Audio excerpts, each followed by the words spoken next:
저희를 사랑해 주셔서 감사합니다. 그리고 저희로 주님 앞에 나와서 하나님을 찬양하며 특별히 이제 말씀의 자리로 나아가서 하나님의 말씀을 듣게 하심을 감사합니다.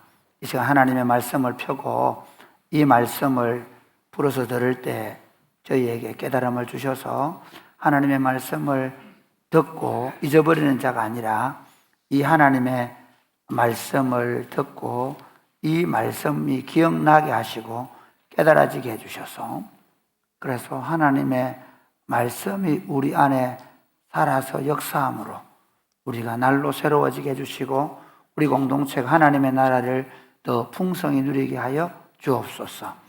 예수님 이름으로 기도하옵나이다. 아멘.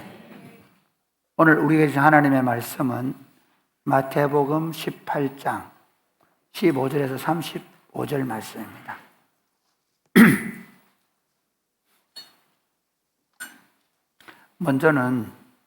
오늘 먼저 죄송합니다.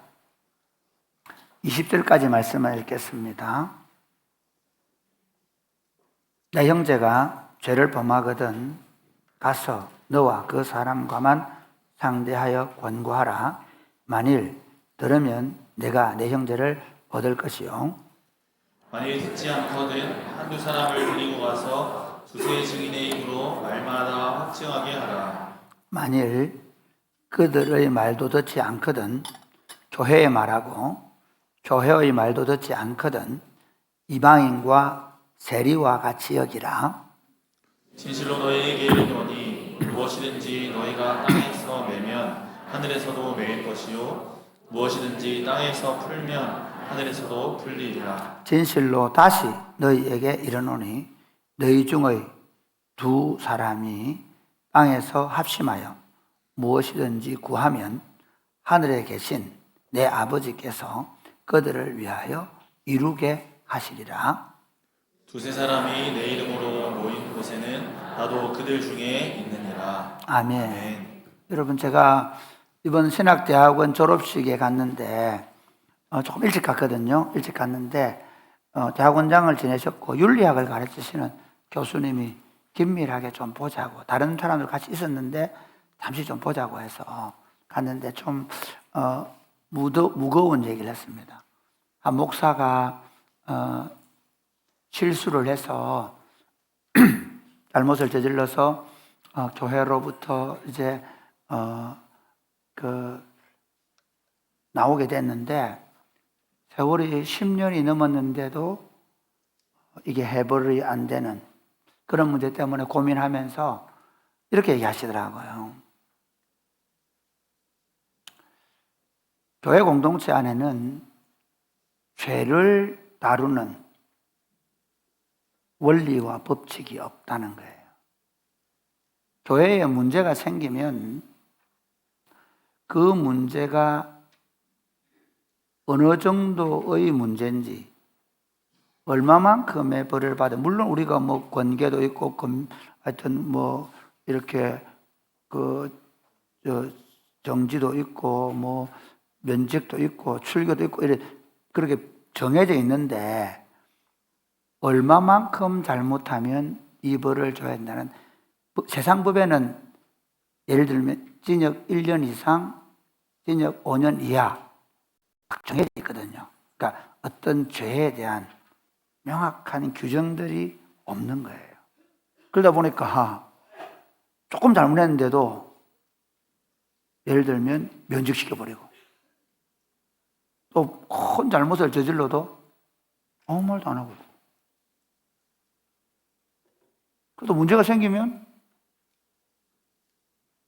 재미있는 건 교회 안에 그때부터 오히려 문제를 일으킨 사람과 또 그거를 따르는 사람들과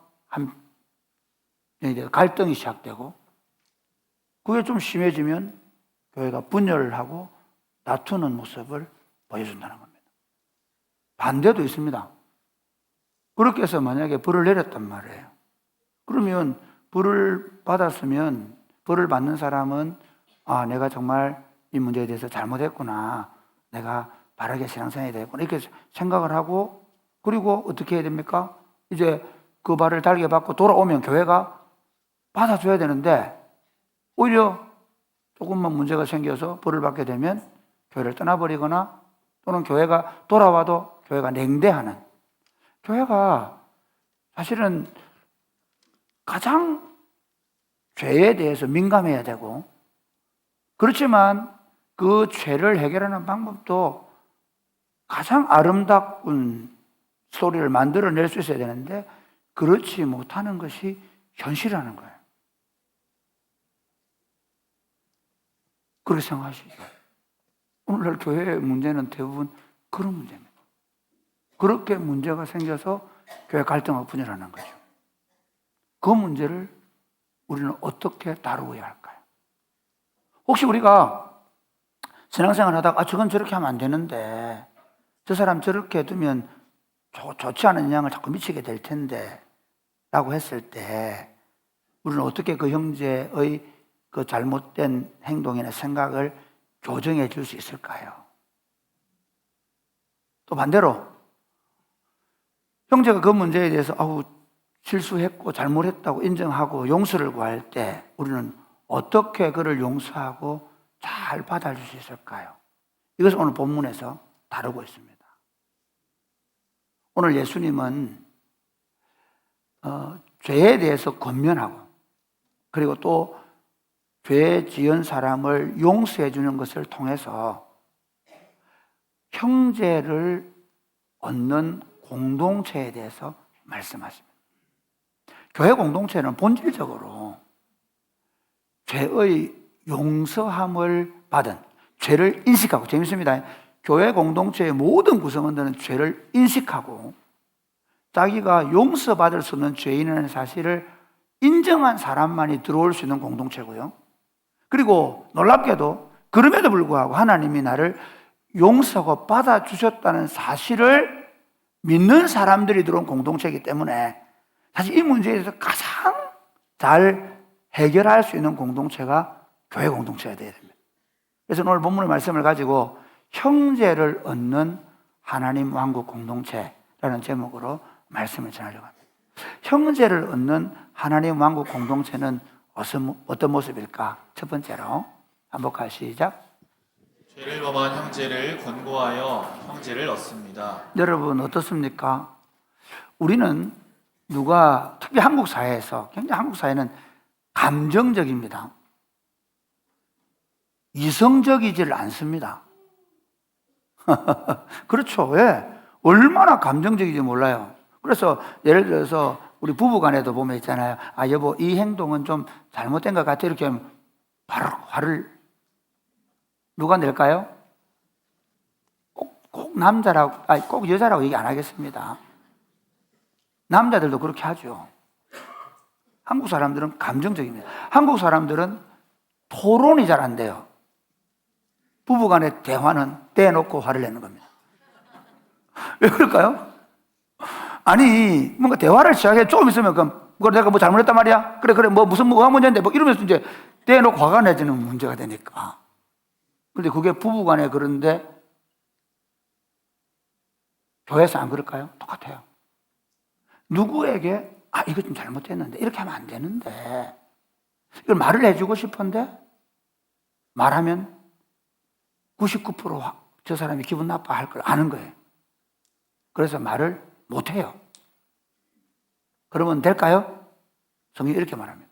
우리 15절 말씀 보실까요? 15절부터 한번 보겠습니다. 시작. 내 형제가 죄를 범하거든 가서 너와 그 사람과만 상대하여 권고하라. 예, 너와 내 형제를 그 사람하고 1대1로 가서 형제님 이거 이렇게 하면 안 됩니다. 이거 진짜 안 좋은 겁니다. 얘기하라는 거예요. 그래도 안 들으면 16절 시작. 만일 듣지 않거든 한두 사람을 데리고 가서 두세 증인으로 입으로 말마다 확증하게 하라. 그 말은 무슨 말인가 하면요, 그 사람이 안 듣는단 말이에요. 그럼 어떻게 해야 되는? 다른 사람까지 데려가. 그 일을 아는, 그 일을 당한 다른 사람 데려가서 이거 이러면 안 됩니다라고 집요하게. 그러니까 내가 말해 아이 참 그런 게 아니고 가가지고 다시 가서 얘기하라는 거예요. 그럼 또 그래도 안 듣는다. 그럼 어떻게 하냐? 17절 시작. 만일 그들의 말도 듣지 않거든 교회의 말하고 교회의 말도 듣지 않거든 이방인과 세리와 여기까지는 같이 여기라. 그 두세 사람으로 가서 또 얘기하는데 안 들으면 교회 얘기하고 교회 대표자들이 교회 당에 가서 그거에 대해서 얘기하라는 거예요. 재밌죠? 여러분 지금까지 우리가 해온 방식은 뭐예요? 혹시 저 사람 얘기하면 기분 나빠할까 싶어서, 마음 상할까 싶어서, 관계 깨질까 싶어서, 심지어 교회에 안 나올까 싶어서 말 안 하잖아요. 근데 예수님은 뭐라 얘기하죠? 말해라는 거예요. 심지어 그래서 말을 안 들으면 어떻게 하라고요? 이렇게 얘기합니다. 말을 듣지 않거든 이방인과 세리와 같이 여기라. 18절 시작. 진실로 너희에게 이르노니 무엇이든지 너희가 땅에서 매면 하늘에서도 매일 것이요 무엇이든지 땅에서 풀면 하늘에서도 풀리리라. 여러분 이게 무슨 말인가 하면요, 너희가 만약에 그래서 말을 안 들어서 그 사람을 내 이방인과 세리처럼, 이 말은 교회 공동체에서 출교시켜라 그 말이에요. 그래서 너희가 그렇게 교회에서 결정하면, 교회에서 징계를 해서 결정을 하면 하나님 나라에서도 결정된 거다. 교회에서 만약에 해벌을 해주면 하나님 나라에서 해벌이 된다, 이렇게 말씀하시는 거예요. 굉장히 죄에 대해서 예수님은 단호합니다. 왜 그럴까요? 이 죄의 가장 중요한 특징은 뭐냐면요, 누룩과 같은 거예요. 죄는 누룩과 같은 속성이 있습니다. 죄는 번져갑니다. 만약에 한 사람이 그런 죄를 가지고 있으면 다른 사람에게 점점 확장돼 버려요. 뭐 죄의 문제는 아니겠지만, 최근에 들은 한 가지 얘기는 뭐냐면요, 제가 아는 보수의 교단 목사님인데, 목사님 자제가 결혼하는데 기독교식으로 안 하겠다는 거예요. 그래서 어떻게 하냐 그러니까 어쩔 수 없죠 그런 거예요. 그래서 재밌는 건, 그럼 교회가 괜찮냐고 물으니까 아니 우리 교회 장로들 다 그렇게 하는데 뭐. 죄의 문제라고 얘기 안 했습니다. 어쨌든 기독교 공동체에서 결혼은 굉장히 중요한 겁니다. 하나님 앞에서 수약하는 거 너무 중요한 거거든요. 그러니까 그게 점점 이제 익숙해져 버린 공동체가.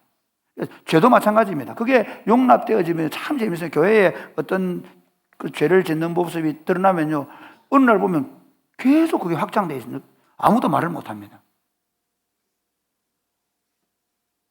죄는 공동체를 아주 무너뜨릴 수 있습니다. 그 엘리 비젤이라는 사람은 유대인인데요, 그 아우슈비츠 수용소에 갇혀서 있다가 살아난 사람인데, 이 사람이 지금 그 보스턴 대학에서 가르치는 데 오는데요, 오늘 아침에 제 아들한테 받은 책에서 읽은 거예요.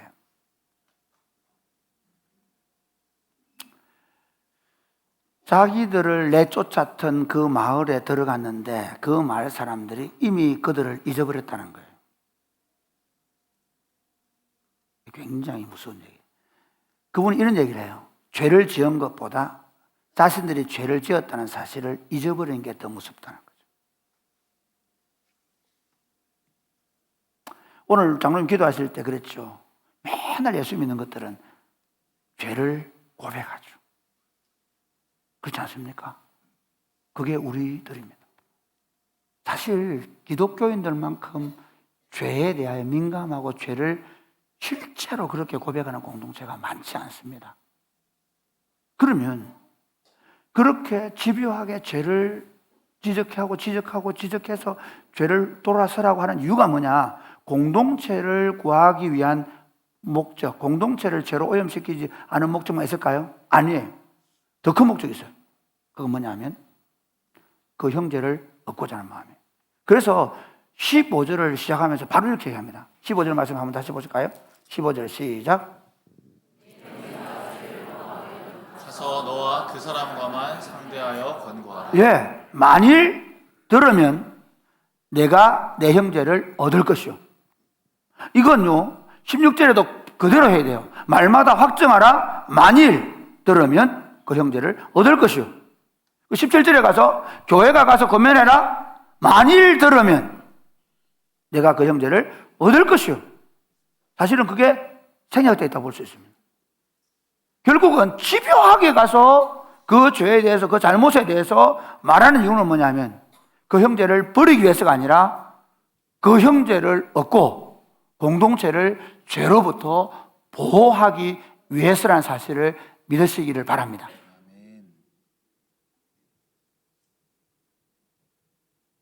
그러면 어떻게 이 일을 할까? 여러분 참 조금 더 보면요. 갈라디아 6장 1절 한번 보세요. 갈라디아 6장 1절 시작. 형제들아, 사람이 만일 무슨 범죄한 일이 드러나거든 신령한 너희는 온유한 심정으로 그러한 자를 바로잡고. 여기 뭐라고 얘기합니까? 너희 온유한 마음을 가져라. 온유한 심령으로 바로잡으라. 우리는 보통 누가 잘못했다 그러면 팍 떨잖아요. 그놈의 아니면 내한테 잘못한 거 아닌데도 불구하고 막 비난하고 싶은 마음이 용솟음 치죠. 와, 그게 장로님 얘기 안 할게요. 목사가 돼가지고 그런다고 이러도 나도 모르게 비난하고 싶은 마음이 확 올라오잖아요. 형제가 죄를 지었을 때 어떻게 하라고요? 그 온유한 마음이라는 말은 그 분노하는 마음, 그것들을 다 내려놓고 온유한 마음으로. 여러분, 이게 그래서 여러분들이 가져야 될 마음은 누가 나한테 와서 아이고 집사님 이러면 안 됩니다 얘기하면요, 그 사람한테 꼭 밥을 사주는 복이 있으시기를 주 예수님 축복합니다. 아멘 했죠? 예. 네. 누가 아이고 권사님 그러면 안 되지 그러면 권사님 너무 고마워, 오늘 밥 최소한 2만 원짜리 사줄게 이러셔야 돼요. 교회 사람이 꼽히는 게 그래야 돼요. 그러니까 누가 말해주기를 겁을 내게 하면 안 돼요. 여러분 잠언서 한번 볼까요? 잠언서 이렇게 얘기합니다. 잠언서 그 27장 5절 시작. 면책은 숨은 사람보다 낫고. 예, 면책은 숨은 사랑보다 낫다는 거예요. 그 다음 이어서 6절 시작. 친구의 아픈 책망은 충직으로 말미암는 것이다. 진짜 사랑하면 말한다는 거예요. 그래서 아까 갈라디아 6장 때 바로 온유한 심령으로 바로 잡으라고 해요. 바로 잡는 건 뭐냐면요, 뼈를 맞추는 거예요. 어그러져 있는 뼈를 맞추어 주는 거예요. 그러니까 어그러져 있는 영적 상태를 바르게 해서 그 사람을 얻기 위한 겁니다. 그렇게 온유하게 우리가 온유함으로 그를 바로잡기 위해서, 그러면 교회가 2번, 3번 가서 말하는데 그 방법은, 그 과정은 그렇게 하지만 실제로 그 안에는 어떤 게 있어야 되느냐? 우리 19절 한번 보실까요? 19절 같이 보겠습니다. 네, 시작. 진실로 다시 너희에게 이르노니 너희 중에 2사람이 땅에서 합심하여 무엇이든지 구하면 하늘에 계신 내 아버지께서 그들을 위하여 이루게 하시리라. 예수님은 이 본문에서, 적어도 마태복음 이 본문에서요, 앞 18절에 보면 진실로 너희에게 이르노니 너희가 땅에서 매면 하늘에 매인다, 땅에서 풀면 하늘에 풀린다. 이건 징계에 관한 거거든요. 그런데 그 징계에 관해서 말씀하시면서 19절에 가서는 진실로 다시 너희에게 말하노니 뭐라고요? 2사람이 땅에서 합심하여 기도하면. 이게 어떤 의미일까요? 우리는요, 누구를 징계할 때 보면 막 우리 자신도 모르게 굳어가지고 분노하는 마음으로 그럴 수가 있어 해서 벌어주는데요, 누가 만약에 잘못을 저질렀다 그럼 어떡하라고요? 더 많이 울라고요. 더 많이 기도하자고요.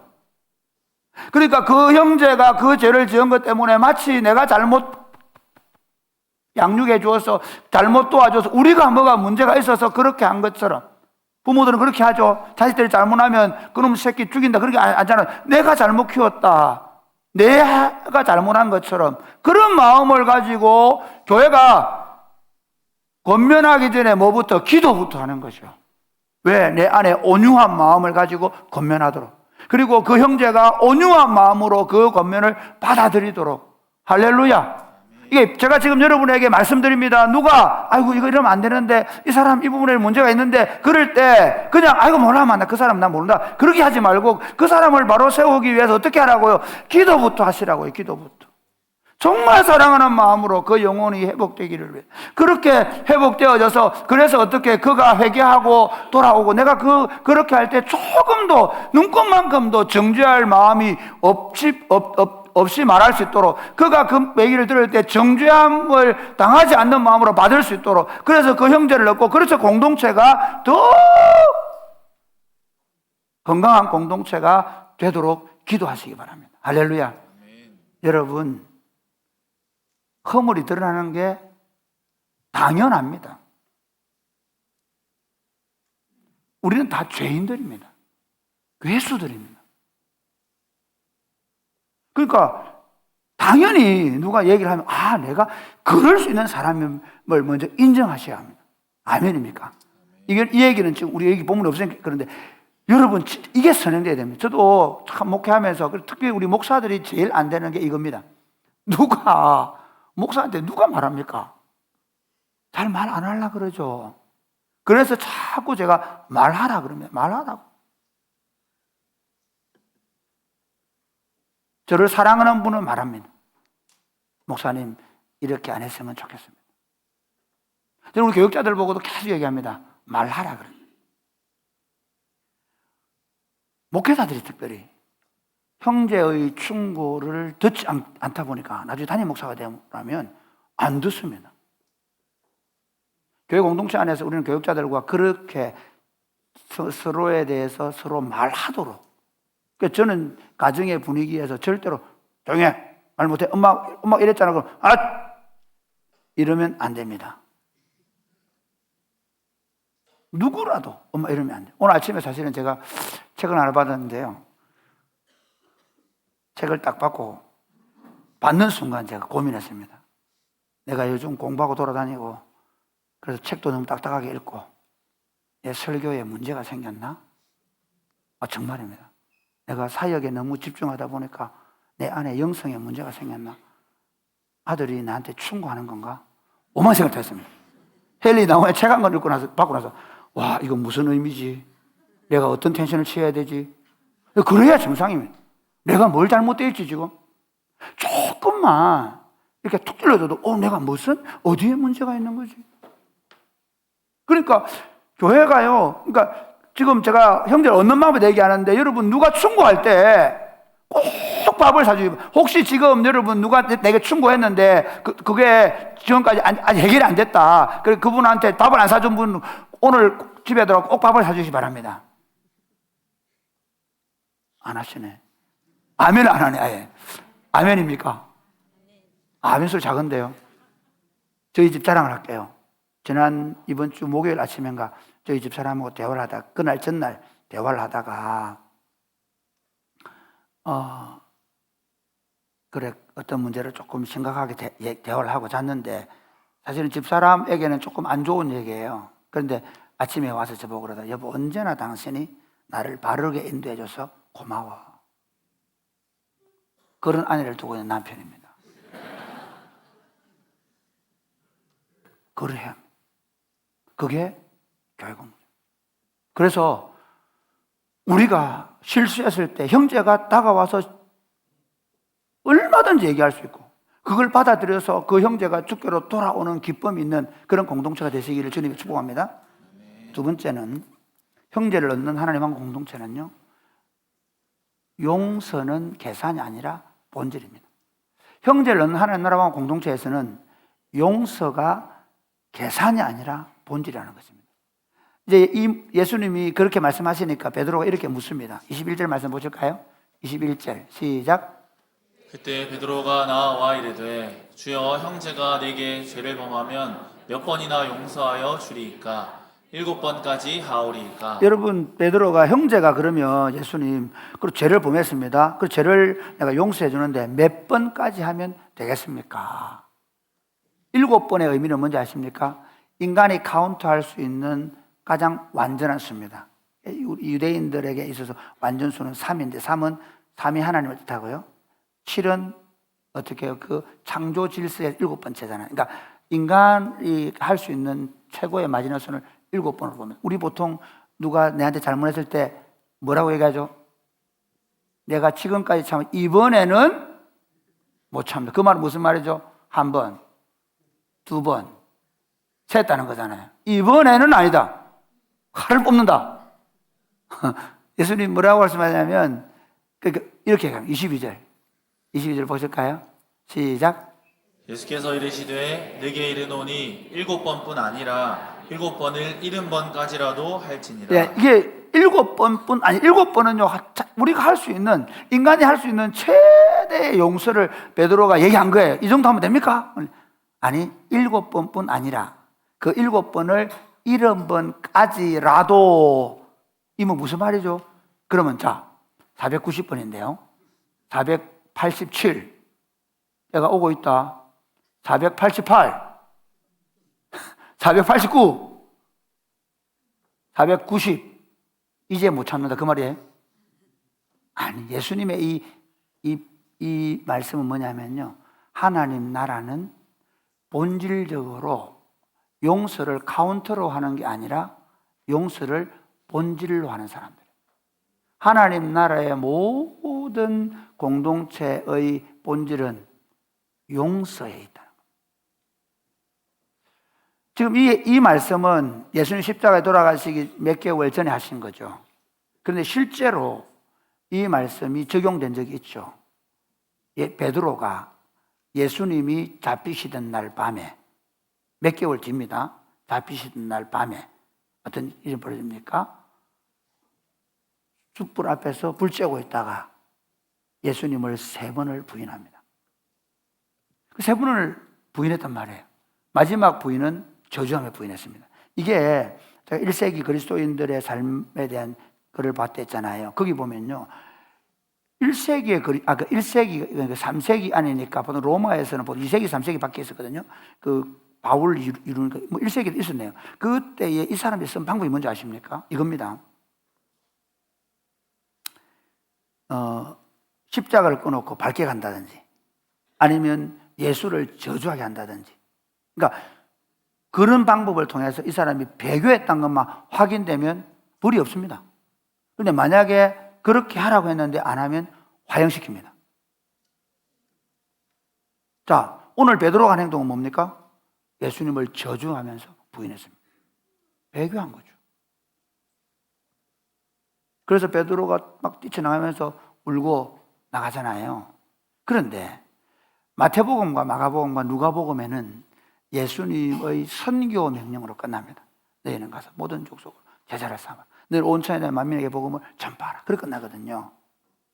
그런데 요한복음에 보면요 놀라운 사랑 이야기가 나와요. 회복 이야기가 나와요.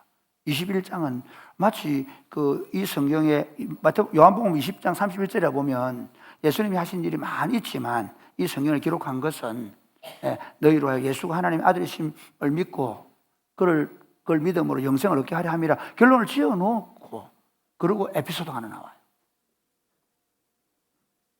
예수님이 시몬 베드로를 만나는 얘기죠.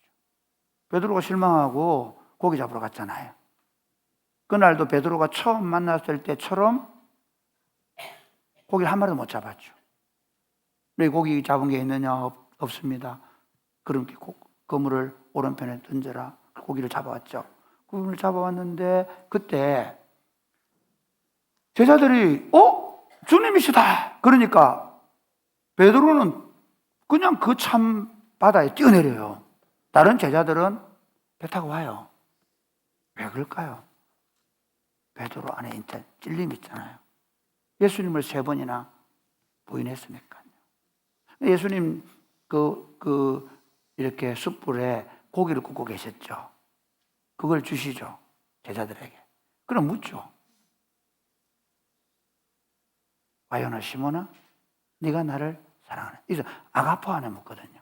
네가 나를 아가파워하느냐? 그건 부모가 자식을 사랑하는 사람, 하나님이 우리를 네가 나를 절대적으로 사랑하느냐 묻습니다. 그러니까 베드로가 주님, 저는 필레오 하는데요. 친구들끼리의 사랑, 우정. 다시 주님이 묻습니다. 근데 주님이 내 양을 먹여라. 다시 묻습니다. 네가 나를 아가파워 하느냐? 아니요, 저는 필레오 하는데요. 내 양을 쳐라. 또 다시 묻습니다. 네가 나를 아가파하느냐? 주님 아시지 않습니까? 저는 아가파 못하는데요. 절대적인 사랑은 못했는데요. 아시잖아요. 저 주님 필요하는데요. 내 양을 먹여라. 왜 그렇게 하실까요? 저는 이 본문을 이렇게 안 봐요. 우리 죽었다 깨어나도 완벽하게 주님을 사랑하며 따라갈 수 없어요. 여러분, 우리 공동체가 누구든 실수합니다. 목사도 실수합니다. 주님 이렇게 말씀하는 거야. 저는 이렇게 들어요. 그래, 너 지금 앞으로도 그렇게 할 거다. 앞으로도 넘어질 거다. 그런데 나는 여전히 너를 아가파워해. 아멘입니까? 네. 그래서 여러분 실수할 때 너무 그것 때문에 마음 상해하고 그러지 마세요. 누구든지 만일 우리가 우리 죄를 자비한 그런 미보시고 우리 죄를 사하시고 우리를 모든 죄에서 깨끗하게 해주신다고 약속하셨잖아요. 그러니까 지금 여기에 우리 공동체 안에서도 바로 그 얘기예요. 우리가 받은 사랑이 뭐냐는 거예요. 우리가 예수님께 한번 용서하고 끝냈냐, 십자가로 끝냈냐, 그게 아니라 끊임없이 실수하고 넘어지는데 우리가 하는 사랑의 수준은 필레오 수준밖에 안 되는데 그분이 하는 사랑은 여전히 아가파오라는 거예요. 이게 하나님 나라의 원리와 법칙이라는 겁니다. 나는 아가파오로 받고 타인을 정죄하고 판단할 수 있는가이죠. 내가 받은 사랑이 하나님의 한없는 사랑이기 때문에 어떻게 해요? 우리 형제를 사랑하고 용서 얼마든지 이런 분뿐 아니라 이런 분을 7번을 이런 분뿐 아니라 얼마든지 교회의 모든 원리는 용서라야 합니다.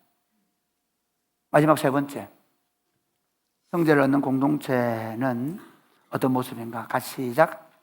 다른 사람을 용서함으로 진정한 용서를 경험할 수 있습니다. 여러분, 이게 같은 거입니다. 같은 내용일 수 있습니다. 그런데 자, 한번 보세요. 여기서 다른 사람을 이제 예수님이 한 비유를 하십니다. 어떤 비유를 하시는가 하면 22절부터 보세요. 23절 시작.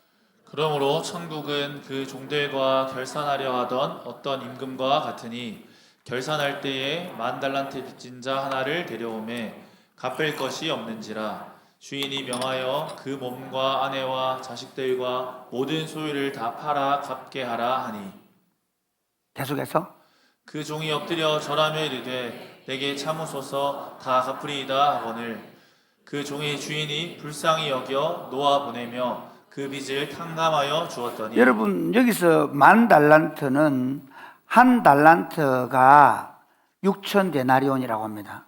한 데나리온은 하루 품삯입니다. 그러니까 한 달란트는 우리가 6,000일의 수당입니다. 6,000일 365일이니까 그 쉬는 날 빼고 300일로 계산하면 그렇죠. 한 달란트만 해도 20년입니다. 사실은 계산하면 지금 10만 원으로 계산하면 한 6조 정도 됩니다. 어마어마한, 그러니까 이걸 그냥 예수님이 그만큼 이건 우리가 탕감받은 얘기하거든요. 우리가 탕감받은 게 그만큼 크다는 얘기예요. 우리가 하나님께 받은 탕감이 너무 크다는 얘기예요. 그런데 자, 한번 보세요. 그 다음 이제 28절 시작.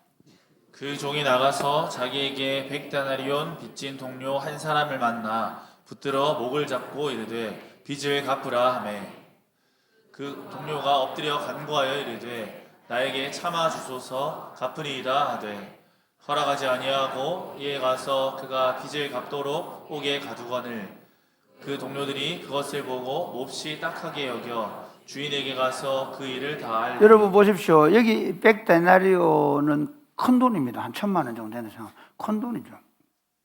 안 갚으니까 감옥에 집어넣었다. 그걸 딱하게 보고 주인에게 가서 말했다는 거예요. 그랬을 때 주인이 어떻게 합니까? 32절부터 시작. 이에 주인이 그를 불러다가 말하되 악한 종아 내가 빌기에 내가 내 빚을 전부 탕감하여 주었거늘 내가 너를 불쌍히 여김과 같이 너도 내 동료를 불쌍히 여김이 마땅하지 아니하냐 하고 주인이 노하여 그 빚을 다 갚도록 그를 옥졸들에게 넘기니라. 너희가 각각 마음으로부터 형제를 용서하지 아니하면 나의 하늘 아버지께서도 너희에게 이와 같이 하시리라. 여기까지 요걸 좀 더 두고 35절을 그대로 두고 봅시다. 예수님이 다시 집어넣어라. 이 비유를 한번 생각해 보세요. 여러분, 다시 집어넣어라. 그러면 이거를 교리적으로 예수님을 믿으면 죄 용서함을 받고 하나님 자녀가 된다 했잖아요. 그렇지 않습니까? 그런데 만약에 형제를 용서 안 하면 다시 탕감해준 것 아니야? 다시 벌을 주겠다 그 말일까요?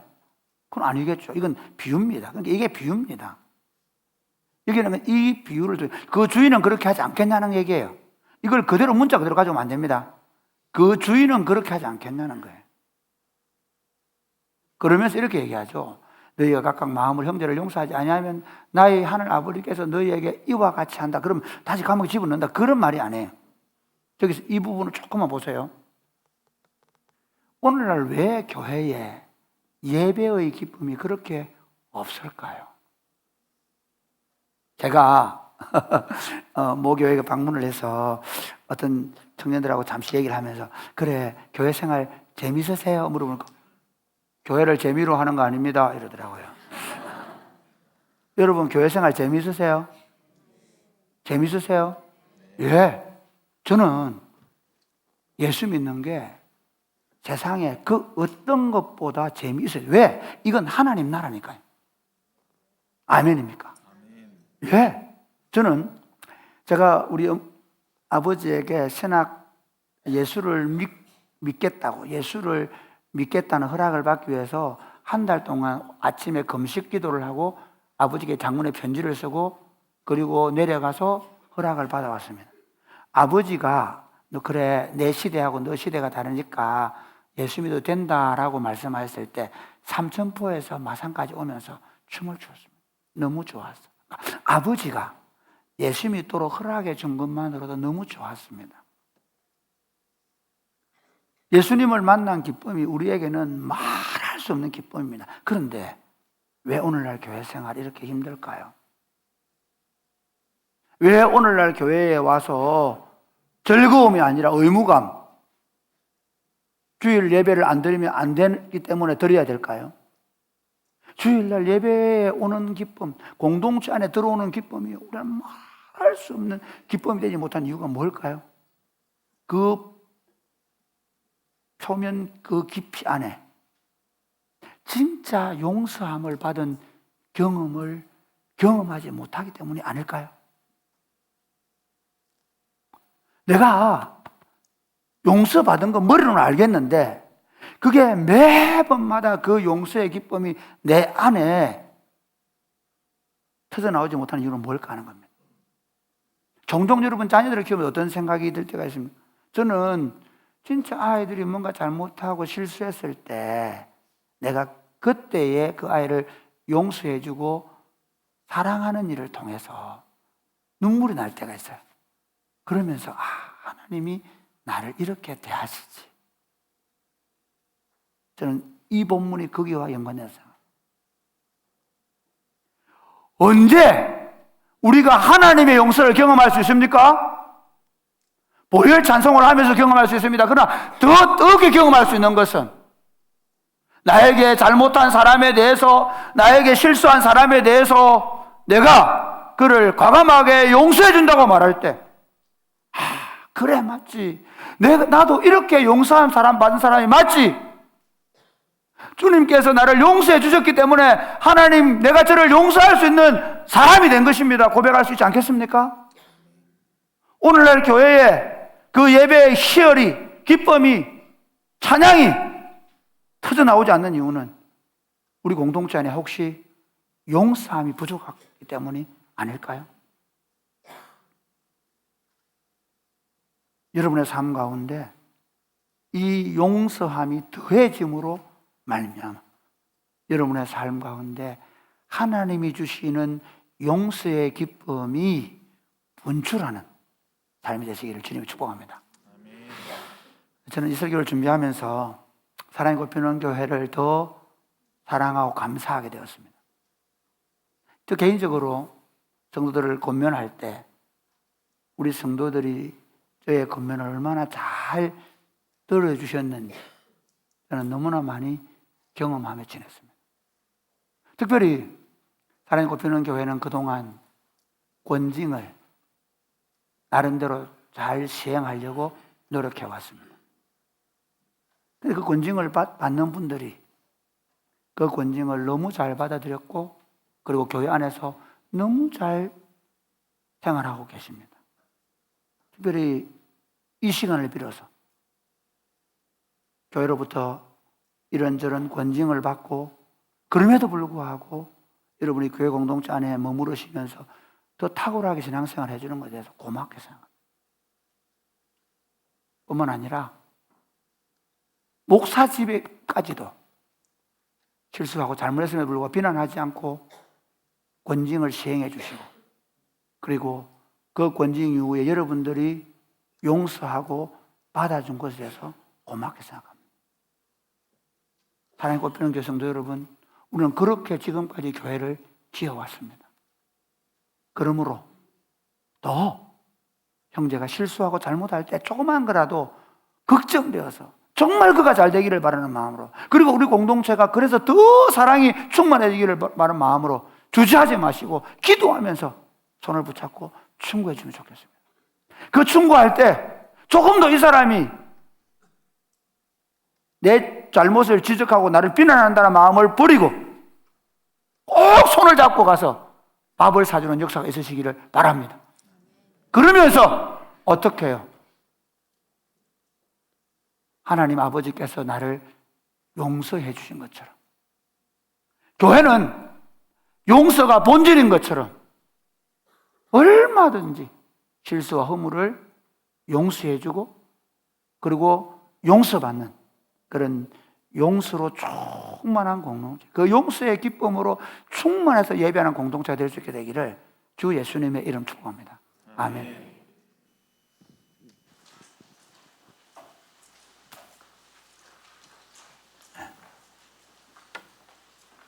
우리 다 같이 일어나 찬양하겠습니다.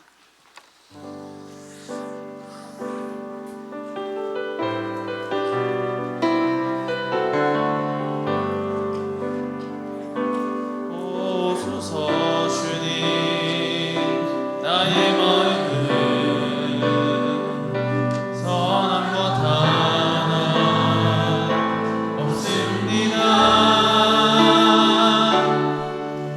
그러나 내 모든 것 주께 드립니다. 사랑으로 안으시고 날 새롭게 하소서. 주님 마음 내게 주소서. 내 아버지 주님 마음 내게 주소서. 나를 향하신 주님의 뜻이 이루어지도록 주님 마음 내게 주소서. 내게 사랑을 가르치소서. 내게 사랑을 가르치소서. 당신의 마음으로 당신의 마음으로 용서하게 하소서. 주의 성령 내게 채우사 주의 길 가게 하소서.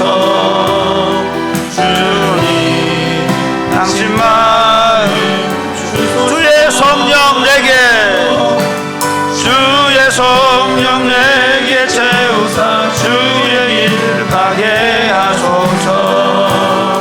주님 당신 마음 주소서. 주님 마음 내게 주소서. 주님 마음 내게 주소서. 내 아버지 주님 마음 내게 주소서. 나를 향하신 주님의 뜻이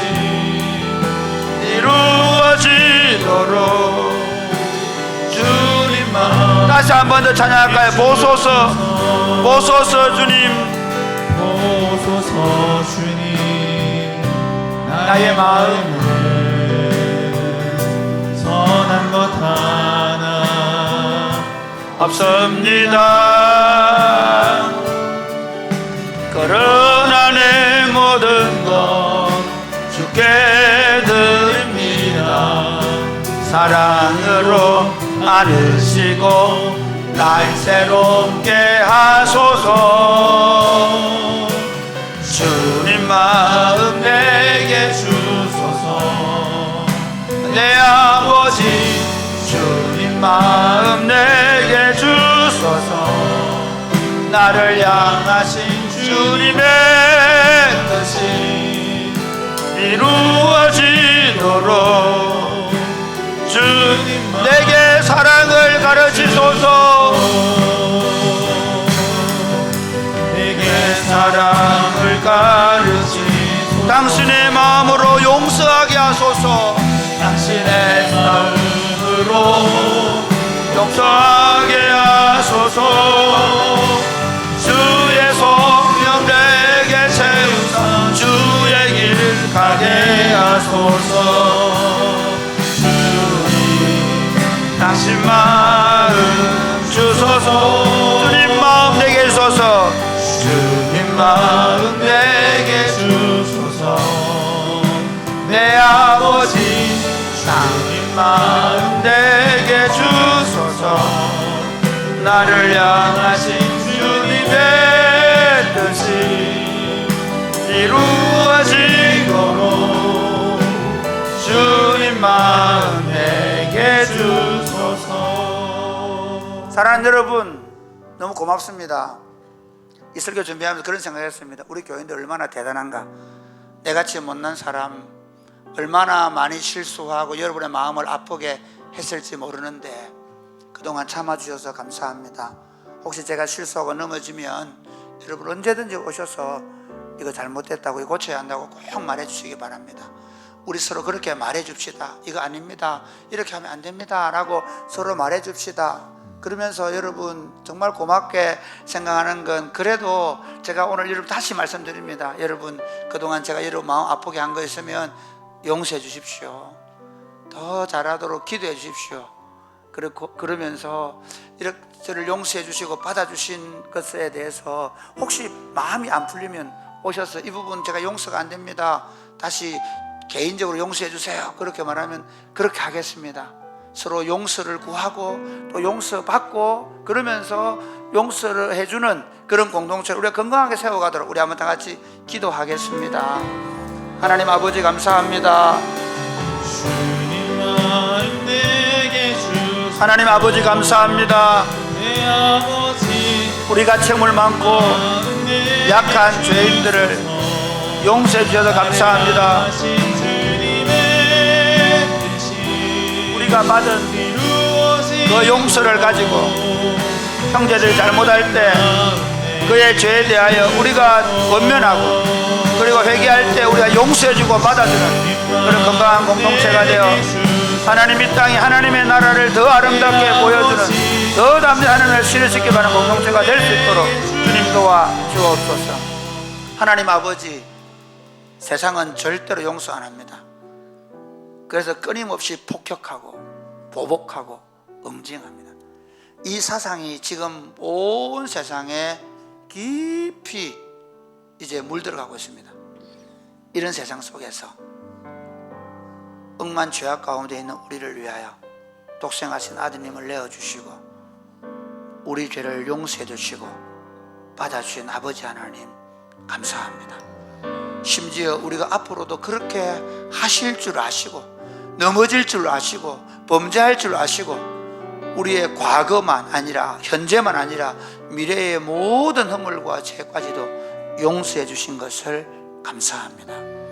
용서받은 자이기 때문에 누가 우리의 허물과 실수를 우리 죄를 말할 때 그렇다고 인정하게 해주시고 또 형제가 실수하고 넘어질 때 진짜 기도하고 사랑하는 마음으로 권면하게 해주시고 그래서 형제를 얻는 공동체가 되게 하여 주옵소서.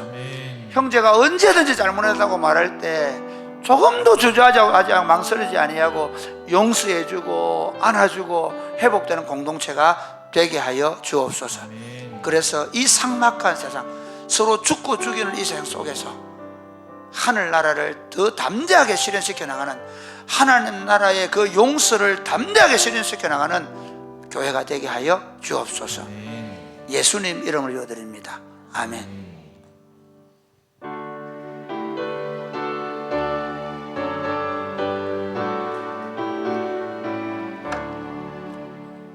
내게 있는 모든 것을 아낌없이 드리네. 사랑하고 의지하며 주만 따라 살리라. 주께 드리네, 주께 드리네. 사랑하는 구주 앞에 모두 드리네. 아멘. 하나님 아버지, 우리가 받은 사랑이 너무 크고 고마워서 우리가 하나님 앞에 우리의 사랑을 담아 물질을 올려드립니다. 받아 주옵소서. 특별히 우리가 지금 학사에 있는 친구들의 집세와 그리고 리모델링을 위해 헌금합니다. 하나님 아버지, 우리 마음을 담아 형제를 사랑하는 마음으로 드리오니 받으시고, 이곳에 자라는 이 청소년들, 청년들이 하나님 나라와 복음을 위해 아름답게 쓰임받는 일꾼들이 되게 하여 주옵소서. 아멘. 그러나 지금 경제적으로 너무 어렵고 힘들어서 물질을 내지 못하고, 그리고 건강에 어려움이 있어서 주님의 치료와 회복을 기다리는 당신의 백성들 있사오니 하나님, 저들의 일용할 양식을 주옵시고 영과 육의 강건함을 허락하여 주옵소서. 특별히 항암 치료를 받는 가운데 있는 사랑하는 성도들 주님 기억하시고 그 암세포가 깨끗하게 없어지고 온전해지게 하여 주옵소서. 우리 자매 가운데 신경에 바이러스를 먹어서 잘 이렇게 거동이 어려워 치료받는 가운데 있는데 주님 속히 치료하여 주옵소서. 주님이 역사하실 줄로 믿습니다. 예수님 이름으로 봉헌 기도드립니다. 아멘.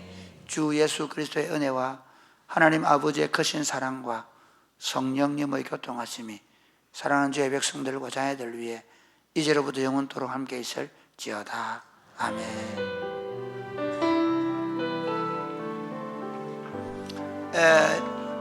오늘 결혼한 장성훈 송지에 왔습니다.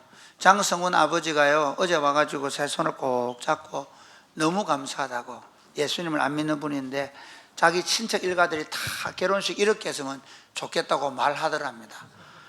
밥 해주신 거, 수고하신 거 그 다 씻어지시죠? 감사합니다 여러분. 우리 그런 마음에서 우리 성훈이하고 지혜 대학교 1학년 때부터 이게 잘 자랐고 어른들 사랑해서 감사하다고 인사하겠습니다. 차렷 경례.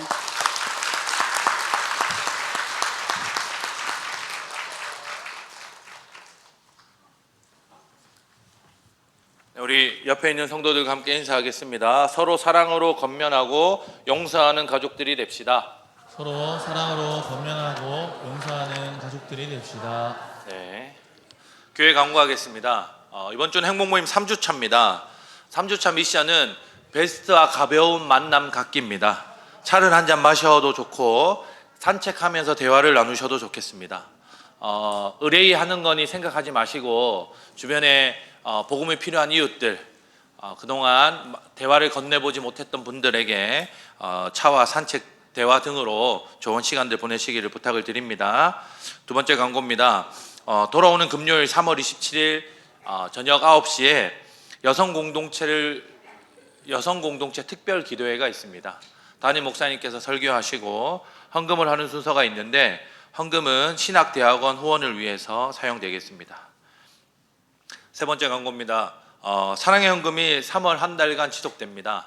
이제 한 주 남았는데요. 올 2026년 사랑의 헌금은 학사 마련과 학사 운영 기금으로 사용됩니다. 특별히 올해 한 군데 더 사용하기로 한 곳이 있는데 저희 교회 바로 옆에 그 주택이 있고 주택을 큰 학사라고 부릅니다.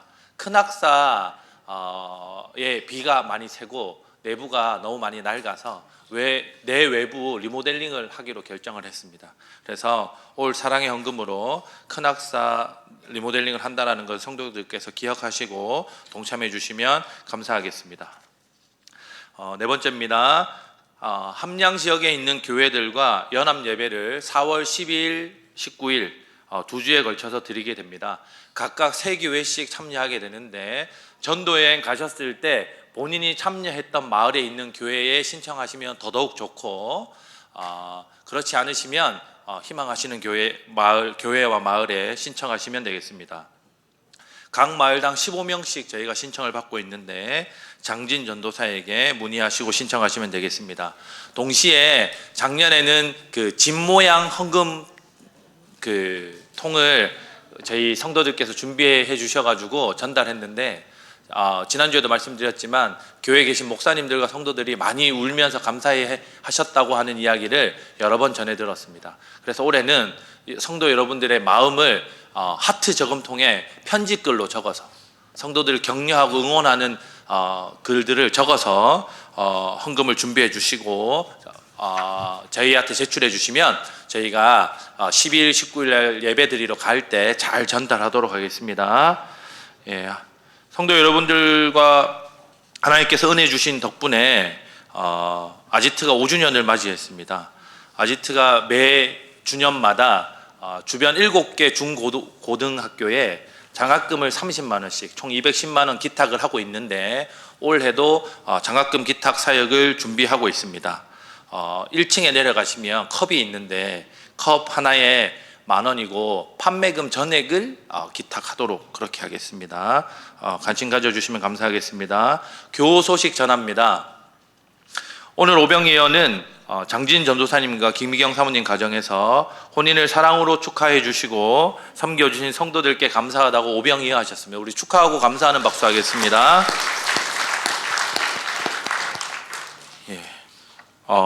건경태 권사님께서 무릎 수술로 경주 센텀병원에 입원하셨습니다. 쾌차하셔서 저희랑 더 사랑의 교제를 잘 나누도록 성도들께서 기도해 주시면 좋겠고, 병원 중에 계시는 성도들 그리고 요양원에 계시는 성도들 위해서 지속적으로 기도를 부탁을 드립니다. 우리 함께 교제 찬양하고 예배 마치겠습니다. 우리 걸어가는 이 길이